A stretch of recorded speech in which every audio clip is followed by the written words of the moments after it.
നമസ്കാരം. വനിതകൾക്ക് വലിയ സ്കോപ്പൊന്നുമില്ലാത്ത രാഷ്ട്രീയ ഭൂമികയാണ് കേരളം. അനേകം വനിതാ നേതാക്കൾ നമുക്കുണ്ടെങ്കിലും അവരാരും ഇതുവരെ ക്ലച്ച് പിടിച്ചിട്ടില്ല. KR ഗൗരിയമ്മയെയും സുശീല ഗോപാലിനെയും ഒക്കെ മുഖ്യമന്ത്രിയായി ഉയർത്തിക്കാട്ടിക്കൊണ്ട് CPM-ൽ പുരുഷാധിപത്യം വിജയിക്കുകയായിരുന്നു. ഇന്നും വനിതയായ ഒരു ജില്ലാ സെക്രട്ടറിയെ പോലും സമ്മാനിക്കാൻ CPM-ന് പോലും കഴിഞ്ഞിട്ടില്ല. ഇടയ്ക്കിടെ തെരഞ്ഞെടുപ്പാകുമ്പോൾ സ്ത്രീകളുടെ വോട്ട് പിടിക്കാൻ വേണ്ടി CPIM വനിതകളെ ഉയർത്തിപ്പിടിക്കാറുണ്ടെങ്കിലും ഒരിക്കലും അവരെ മുൻപിൽ നിർത്തിക്കൊണ്ട് ഒരു വോട്ടെടുപ്പ് പ്രചരണം നടത്താൻ CPM-ന് പോലും ധൈര്യമില്ല. അത്തരമൊരു കേരളത്തിലാണ് ശോഭാ സുരേന്ദ്രൻ എന്ന BJP നേതാവ് ശ്രദ്ധ നേടുന്നത്. ഇന്ന് ജീവിച്ചിരിക്കുന്ന കേരളത്തിലെ നേതാക്കളിൽ ഏറ്റവും അധികം ജനപ്രീതിയുള്ള വനിതാ നേതാവ് ആരെന്ന് ചോദിച്ചാൽ ഒരു ഉത്തരമേ ഉള്ളൂ, അത് ശോഭാ സുരേന്ദ്രനാണ്. ഇറങ്ങിച്ചെല്ലുന്നിടത്തെല്ലാം തന്നെ അടയാളപ്പെടുത്താൻ, ആരാധകരെ സൃഷ്ടിക്കാൻ, രാഷ്ട്രീയ ഭേദമന്യേ പിന്തുണ ഉറപ്പിക്കാൻ ശോഭാ സുരേന്ദ്രന് കഴിയുന്നു. നിർഭാഗ്യവശാൽ ശോഭാ സുരേന്ദ്രനെ ഉയർത്തിക്കാട്ടാനോ അവർ അർഹിക്കുന്ന സ്ഥാനമാനങ്ങൾ നൽകാനോ സംസ്ഥാന BJP നേതൃത്വം എക്കാലത്തും പിന്നോട്ടായിരുന്നു. മാറി മാറി വരുന്ന സംസ്ഥാന നേതാക്കൾ ശോഭാ സുരേന്ദ്രനെ ചവിട്ടിത്താഴ്ത്താനും വെട്ടിവീഴ്ത്താനുമാണ് പരിശ്രമിച്ചത്. പക്ഷെ ഒറ്റയ്ക്ക് പോരാടി ശോഭാ സുരേന്ദ്രൻ അവരെയെല്ലാം മറികടന്ന് ഇന്ന് സംസ്ഥാന ജനറൽ സെക്രട്ടറി ആയിരിക്കുന്നു. മഹിളാ മോർച്ചയുടെ സംസ്ഥാന പ്രസിഡന്റും BJPയുടെ സംസ്ഥാന വൈസ് പ്രസിഡന്റും തുടങ്ങിയ പദവികളിലെത്തിയ ശോഭാ സുരേന്ദ്രൻ ഏതു തെരഞ്ഞെടുപ്പിനെ നേരിട്ടാലും വലിയ മുന്നേറ്റം നടത്താറുണ്ട്. 2014 പാലക്കാട് ലോക്സഭാ തെരഞ്ഞെടുപ്പിൽ ശോഭാ സുരേന്ദ്രൻ മത്സരിക്കുമ്പോൾ നേടിയ വോട്ട് 1,36,587 അതിനു മുമ്പത്തെ തവണ BJPയുടെ സ്ഥാനാർത്ഥി 68,804 വോട്ട് മാത്രം നേടിയെടുത്താണ് ഏതാണ്ട് ഇരട്ടി, അതായത് 1,36,587 വോട്ട് ശോഭാ സുരേന്ദ്രൻ 2014 നേടിയത്.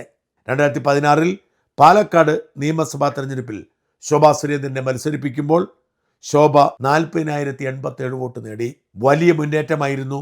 BJPക്ക് പാലക്കാട് രണ്ടാമതെത്താൻ കഴിഞ്ഞു, CPM മൂന്നാമതായി. 2019 പക്ഷേ ശോഭാ സുരേന്ദ്രനെ മത്സരിപ്പിച്ചത് പാലക്കാടായിരുന്നില്ല, ആറ്റിങ്ങലായിരുന്നു. അതാണ് BJP സംസ്ഥാന നേതൃത്വത്തിൻ്റെ പ്രത്യേകത.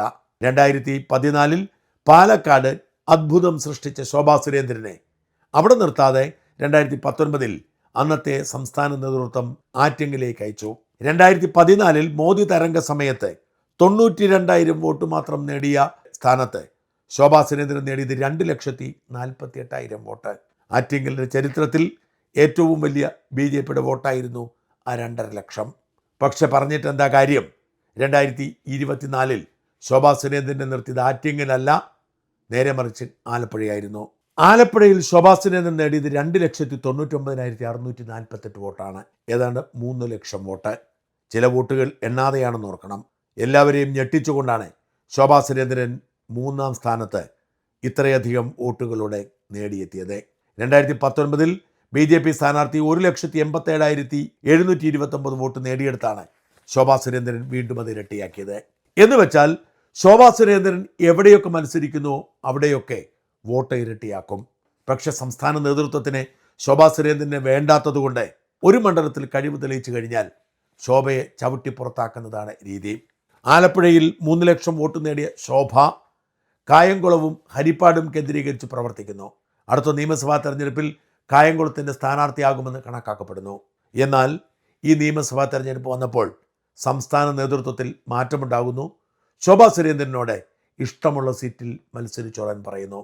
അങ്ങനെ ശോഭ എത്തപ്പെട്ടത് ആദ്യം മത്സരിച്ച പാലക്കാടാണ്. പാലക്കാട് BJP രണ്ടാമതാണെന്ന് എല്ലാവർക്കും അറിയാം. കഴിഞ്ഞ തവണ ഏതാണ്ട് 5,000 വോട്ടുകളിൽ താഴെയുള്ള വ്യത്യാസത്തിനാണ് E. ശ്രീധരൻ പാലക്കാട് തോൽക്കുന്നത്. അതുകൊണ്ട് തന്നെ ശോഭാ സുരേന്ദ്രനെ ഇക്കുറി പാലക്കാട് വിജയക്കൊടി പാറിക്കാൻ കഴിയുമെന്ന് ആത്മവിശ്വാസമുണ്ട്. പ്രത്യേകിച്ച് രാഹുൽ മാങ്കൂട്ടത്തിൽ മത്സരിക്കാത്ത സാഹചര്യത്തിൽ കോൺഗ്രസ് പാർട്ടിക്ക് അവിടെ ഒരു സ്ഥാനാർത്ഥിയെ കണ്ടെത്താൻ പോലും കഴിയാതെ വരുമ്പോൾ CPIM ഇപ്പോൾ തന്നെ മൂന്നാമതാണ്. രാഹുൽ മാങ്കൂട്ടത്തിൽ അവിടെ മത്സരിക്കാത്ത സാഹചര്യത്തിൽ കോൺഗ്രസ് പാർട്ടിക്കും പ്രതീക്ഷയില്ല. അത്തരമൊരു സാഹചര്യത്തിൽ ശോഭാ സുരേന്ദ്രൻ ജയിച്ചേക്കും എന്നാണ് പൊതുവെയുള്ള വിലയിരുത്തൽ. ശോഭയുടെ വോട്ട് പിടിക്കൽ രാഷ്ട്രീയം വെച്ച് നോക്കുമ്പോൾ ഇക്കുറി പാലക്കാട് അനായാസം വിജയിക്കാൻ കഴിയും. ഏതാണ്ട് 10 ദിവസങ്ങൾക്ക് മുമ്പാണ് ശോഭയോട് പാലക്കാട് കേന്ദ്രീകരിക്കാൻ ദേശീയ നേതൃത്വം അറിയിക്കുന്നത്. അന്ന് മുതൽ ശോഭാ സുരേന്ദ്രൻ പാലക്കാട് സജീവമാണ്. അവിടെയുള്ള പരിപാടികളിലെല്ലാം പങ്കെടുക്കുന്നു. അവിടെ വലിയ ഓളം സൃഷ്ടിച്ച് മുന്നേറുന്നു. ക്ഷേത്രങ്ങളിൽ മാത്രമല്ല ഇഫ്താർ വിരുന്നിൽ പോലും ശോഭാ സുരേന്ദ്രൻ ശ്രദ്ധ നേടുന്നു.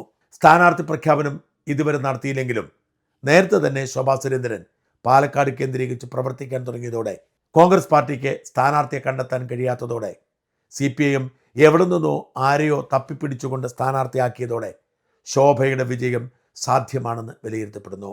ഇക്കുറി ശോഭാ സുരേന്ദ്രൻ പാലക്കാട് നിന്ന് നിയമസഭയിൽ എത്തുമെന്ന് തന്നെയാണ് വിലയിരുത്തപ്പെടുന്നത്. കോൺഗ്രസ് പാർട്ടിയും CPIM-ഉം ഭയപ്പെട്ട് പിന്മാറിയ സാഹചര്യത്തിലാണ്. ശോഭ മണ്ഡലത്തിൽ ഉടനീളം ശോഭ പടർത്തി വലിയ ഓളമുണ്ടാക്കി മുന്നേറുന്നു. ശോഭയുടെ വേദികളിൽ വലിയ തോതിൽ ജനപ്രവാഹമാണ്. CPIM-നെതിരെ മാത്രമല്ല കോൺഗ്രസിനെതിരെയും ആഞ്ഞടിച്ച് ശോഭ പാലക്കാട് കീഴടക്കി മുന്നേറുന്നു. പാലക്കാട് ശോഭ ഓളമുണ്ടാക്കി നടത്തിയ ഒരു ചൂടൻ പ്രസംഗത്തിന് ചില ഭാഗങ്ങൾ കേൾക്കുക.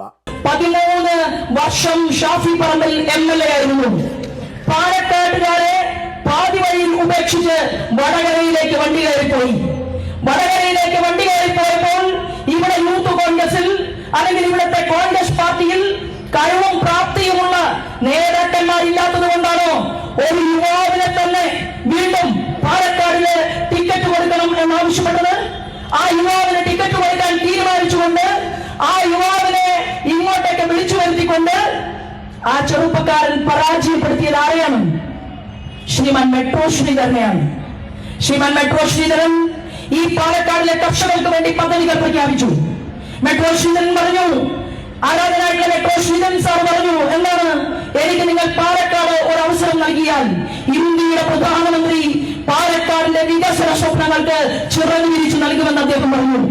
എനിക്ക് നിങ്ങൾ ഒരു അവസരം നൽകിയാൽ പാലക്കാട് വികസനത്തിന്റെ പെരുമഴ സൃഷ്ടിക്കും എന്ന് അദ്ദേഹം പറഞ്ഞു. എന്നാൽ കാപ്പറ്റ്യത്തിന്റെ മുഖം പേറിക്കൊണ്ട് അദ്ദേഹത്തെ പരാജയപ്പെടുത്തിയിട്ടുള്ള യൂത്ത് കോൺഗ്രസിന്റെ അധ്യക്ഷനായിട്ട് വടകരയിലേക്ക് വണ്ടി കയറിയ നേതാവ് പറഞ്ഞു, പാലക്കാടിലെ ഒരൊറ്റ കോൺഗ്രസിലാണ് ടിക്കറ്റ് കൊടുക്കരുത്, അതിന് കഴിവും പ്രാപ്തിയുമുള്ള ഒരാളും പാലക്കാടില്ല എന്നാണ് അദ്ദേഹം പറഞ്ഞത്. അങ്ങനെ എന്ത് ചെയ്യുന്നു? വേറൊരു യുവ നേതാവിനെ ഇവിടേക്ക് വലിച്ചു കൊണ്ടുവന്നു, അല്ലെങ്കിൽ ഇവിടേക്ക് വിളിച്ചു കൊണ്ടുവന്നു, ഇവിടേക്ക് ക്ഷണിച്ചു കൊണ്ടുവന്നു. ആരുടെ തണലിൽ? 13 വർഷം പാലക്കാട്ടുകാർ MLA ആക്കിയിട്ടുള്ള ഷാഫി പറമ്പലിന്റെ തണലിൽ മറ്റൊരു ചെറുപ്പക്കാരനെ കൊണ്ടുവന്നു ഇവിടെ നിർത്തി. എന്ത് സംഭവിച്ചു? മെട്രോ ശ്രീധരൻ പരാജയപ്പെട്ടു. മെട്രോ ശ്രീധരൻ എപ്പോഴും കേന്ദ്രത്തിലേക്ക് വികസനങ്ങളെ കുറിച്ച് എഴുതി ചർച്ചകളും അദ്ദേഹത്തിന്റെ വാക്കുകളും കേന്ദ്രത്തിലെ ഓരോ വകുപ്പ് മന്ത്രിമാരുടെയും ശ്രദ്ധയിലേക്ക് പെടുത്തിക്കൊണ്ടിരിക്കുകയാണ്.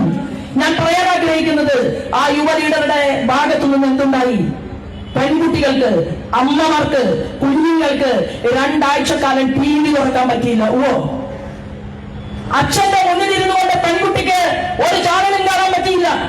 അമ്മയുടെ മുന്നിൽ ഇരുന്നുകൊണ്ട് ആ അമ്മയുടെ മകൾക്ക് ചാനൽ കാണാൻ പറ്റുന്നില്ല. അങ്ങനെ ഈ പാലക്കാടിന്റെ അമ്മമാരുടെ അഭിമാനത്തിന് ക്ഷതമേൽപ്പിച്ചുകൊണ്ടുള്ള ഒരു MLA ഈ കേരളത്തിൽ എനിക്കും നിങ്ങൾക്കും കാണേണ്ടി വന്നു എന്നുള്ളതാണ്. മാർക്സിസ്റ്റ് പാർട്ടിയുടെ എന്റെ സുഹൃത്തുക്കൾ പറഞ്ഞത്, നിങ്ങൾ കൂടുതലൊന്നും ശോഭ ചേച്ചി മാർക്സിസ്റ്റ് പാർട്ടിയെ കുറിച്ച് പറയേണ്ട, കാര്യങ്ങളൊക്കെ ഞങ്ങൾക്ക് ബോധ്യപ്പെട്ടിട്ടുണ്ട്. ഇത്തവണ ഞങ്ങളുടെ വോട്ടും താമര ചിഹ്നത്തിൽ കിട്ടാൻ പോവുകയാണ്. പക്ഷേ അത് പറഞ്ഞ മാർക്സിസ്റ്റ് പാർട്ടിയുടെ സ്നേഹനിധികളായിട്ടുള്ള സുഹൃത്തുക്കളോട് എനിക്ക് പറയാനുള്ള ഒരു അഭ്യർത്ഥന എന്ന് പറയുന്നത്, ഞാനിത് ശോഭാ സുരേന്ദ്രന്റെ പേര് ഡിക്ലെയർ ചെയ്യാൻ പോകുന്നതേ ഉള്ളൂ, അല്ലെ? എന്നോട് പാർട്ടി പറഞ്ഞു വന്നിരിക്കട്ടെ, ശോഭ പ്രസംഗിക്കുകയാണ് വേണ്ടത്, കാസർഗോഡ് മുതൽ തിരുവനന്തപുരം വരെ പ്രസംഗിക്കുകയാണ് വേണ്ടത് എന്ന് പറഞ്ഞാൽ പ്രസംഗിക്കാൻ പോകാൻ തയ്യാർ. സമരം നടത്താനാണ് പോകേണ്ടത് എന്ന് പറഞ്ഞാൽ സമരം നടത്താൻ തയ്യാർ. ഏത് പ്രവൃത്തിയും ഭാരതീയ ജനതാ പാർട്ടിയുടെ ജനങ്ങളുടെ ആവശ്യാർത്ഥം ഏറ്റെടുത്തുകൊണ്ട് പ്രവർത്തിക്കാൻ എനിക്ക് സാധിക്കും. ഞാൻ ഇന്ന് ഈ വേദിയിൽ ജനാധിപത്യ വിശ്വാസികളുടെ മുന്നിൽ നിൽക്കുന്നത് കഴിഞ്ഞ 20 വർഷത്തോളം സമര പോരാട്ടങ്ങൾക്ക്, അമ്മമാർക്ക് വേണ്ടി, കുട്ടികൾക്ക് വേണ്ടി, പൊതുസമൂഹത്തിന് വേണ്ടി, വികസനത്തിന് വേണ്ടി സമര പോരാട്ടങ്ങൾക്ക് നേതൃത്വം കൊടുത്തിട്ടുള്ള ഒരു സാധാരണക്കാരി എന്നുള്ള രീതിയിലാണ്. എനിക്ക് തെരഞ്ഞെടുപ്പിലെ 10 വോട്ട് മാത്രമല്ല എന്റെ പ്രശ്നം. ഞാൻ 9 തെരഞ്ഞെടുപ്പുകളിലും ചിരിച്ച് അഭിനയിച്ച് വോട്ട് ചോദിച്ച ഒരാളല്ല. അതായത് ജയവും വിജയവും കേരളത്തിന്റെ മണ്ണിൽ തീരുമാനിക്കുന്നത് ഇവിടുത്തെ പൗരന്മാരാണ്. അവർക്ക് വേണ്ടത് ധാരാളം കാര്യങ്ങൾ അവരുടെ മുന്നിൽ മറയില്ലാതെ, മടിയില്ലാതെ സംസാരിക്കാൻ അവർ ആഗ്രഹിക്കുന്നു, കേൾക്കാൻ അവർ ആഗ്രഹിക്കുന്നു. ഞാൻ എന്റെ സുഹൃത്തുക്കളോട് പറയാൻ ആഗ്രഹിക്കുന്നത്, നമുക്ക് ഈ നാടിനെ മാറ്റണം, ഈ നാട്ടിൽ വികസനം ഉണ്ടാകണം, കേരളത്തിൽ വികസനം ഉണ്ടാകണം. ഭാരതീയ ജനതാ പാർട്ടിയുടെ സ്വപ്നം വാക്കാക്കി മാറ്റിക്കൊണ്ടാണ് ശ്രീമാൻ നരേന്ദ്രമോദി ഈ രാജ്യത്തിന്റെ വികസന പ്രവർത്തനങ്ങൾക്ക് നേതൃത്വം നൽകുന്നതെങ്കിൽ ഇവിടെ ഒരു വലിയ കോറിഡോർ പാലക്കാട് വരാൻ പോവുകയാണ്.